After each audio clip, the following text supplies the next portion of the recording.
জেলা আসলে একটা নদীতে এক জেলায় না, একটা বিভাগীয় কমিশনারদেরকে বলেছেন যে জেলা প্রশাসক এবং এই সংশ্লিষ্ট যারা আছেন এই সংক্রান্ত কাজ করেন তাদেরকে নিয়ে একটা জরিপ করে প্রকাশ করা এবং এই নদীর সংখ্যাটা ওয়েবসাইটে আমাদের প্রকাশ করা আর কি।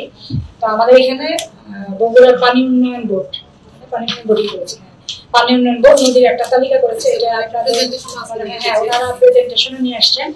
তো সেই তালিকাটা আপনারা দেখবেন, প্রেজেন্টেশনে যেটা দিবে সেটা তালিকাটা দেখবেন, দেখে এর বাইরে আপনাদের যদি মনে হয় যে এর বাইরে কোনো নদী বগুড়ার ভিতর দিয়ে প্রবাহিত হয়ে যাচ্ছে না, আমরা তো চিন্তা করবো আমাদের বগুড়ার ভিতর দিয়ে যে নদীগুলো প্রবাহিত হয়ে যাচ্ছে সেইটা আমরা তালিকা দিব। এটার সাথে যখন আপনার সেন্ট্রালি তালিকা ম্যাচ করবে তখন একই নদী 4-5টা ডিস্ট্রিক্টের ভিতরে দিয়ে যাবে, তখন একটা হয়ে যাবে। সেটা একটা বিষয়। আরেকটা আছে আপনার নদীর সীমানা নির্ধারণ, দেশের নদ নদীর প্রকৃত তালিকা প্রস্তুত করতে হবে। তো আমরা জেনেছি ইন দ্য মিনটাইম পানি উন্নয়ন বোর্ড সংখ্যা নির্ধারণের ক্ষেত্রে অনেকটা স্টাডি করেছে, সেটা আজকে সবাই তারা উপস্থাপন করবে।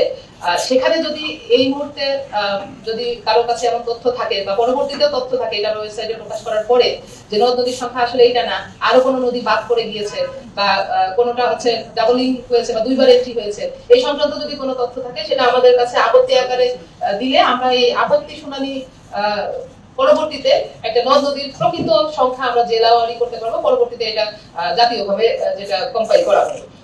এটা হচ্ছে প্রথম এজেন্ডা। দ্বিতীয় এজেন্ডা ছিল আমাদের আদালতের আদেশ অনুসারে দেশের সকল নদ নদীর অবৈধ দখল উচ্ছেদ করার লক্ষ্যে সাশ্রয়ী বাজেট সহ সময়বদ্ধ কর্ম পরিকল্পনা প্রণয়ন করতে হবে। পরবর্তীতে সমন্বিত অভিযানের মাধ্যমে নদীগুলোকে দখল ও দূষণমুক্ত করতে হবে।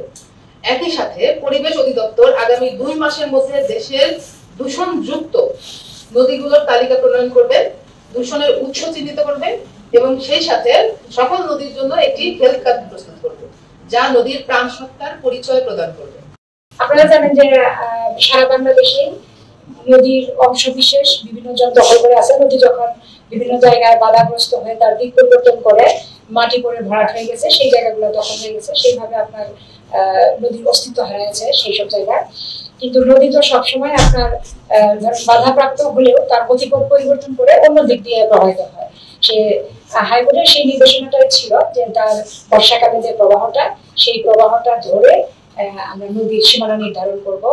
আর যেসব ছোটখাটো নদী যেগুলা মানে ঘোষণা স্থানীয় ভাবে বলে যে নদী মরে গেছে, তো নদী মরে গেছে আমরা দেখবো না, বর্ষাকালের প্রবাহ যদি দেখি তাহলে কোনো না কোনো জায়গা দিয়ে আপনার পানি প্রবাহিত হবে। সেই ক্ষেত্রে আমরা সেটাই সাজেস্ট করবো যে এই নদীটা এই অবস্থানে ছিল, তার ম্যাপটা এঁকে দিব, তফসিলটা বর্ণনা করবো এইভাবে ছিল, এখন বর্ষাকালে পানি এইভাবে প্রবাহিত হচ্ছে কোন তফসিল দিয়ে। সেটা সেই ক্ষেত্রে আমাদের পানি উন্নয়ন বোর্ড এবং এর সাথে জড়িত যারা সংশ্লিষ্ট বিআইডব্লিউ তারা সম্মিলিতভাবে এই কাজটা করবেন। কিন্তু আমি যেটা মনে করি যে এই ক্ষেত্রে একদম ক্লিয়ার ডেসক্রিপশন থাকবে যে নদীটার আগে সিএস রেকর্ড অনুযায়ী এইভাবে ছিল নদীর ম্যাপটা, বর্তমানে এটা এই দিক দিয়ে তার যে অংশটা শুকিয়ে গেছে। এটা হতেই পারে প্রাকৃতিক কারণে। আপনারা তো জানেন যে আমাদের নদীগুলো, আমরা তো ভাটির দেশের মানুষ, আমাদের মানে সিলটেশন হয়, নদীর যে পানিগুলো আসে এগুলো প্রচুর বালি নিয়ে আসে। তো এই সিলটেশনের কারণে কিন্তু প্রতিনিয়তই আমাদের নদীগুলো ভরাট হয়ে যায়। হ্যাঁ, এটাও কিন্তু একটা কারণ। এটা আমাদের শুধুমাত্র আভ্যন্তরীণ কারণ না, নদীর প্রকৃতিগত কারণে আমাদের নদীগুলো সিলটেশনে হয়ে যায়। সেক্ষেত্রে আমরা যদি এটা করতাম যে শুরু থেকে আমাদের সিলটেশনের কারণে নদীর যে গতিপথটা সেগুলো যদি ড্রেজিং হতো টাইম টু টাইম, তাহলে এটা আর হতো না, যে সত্য হারাতো না, আমাদের নদী ভাঙন সেটাও হতো না।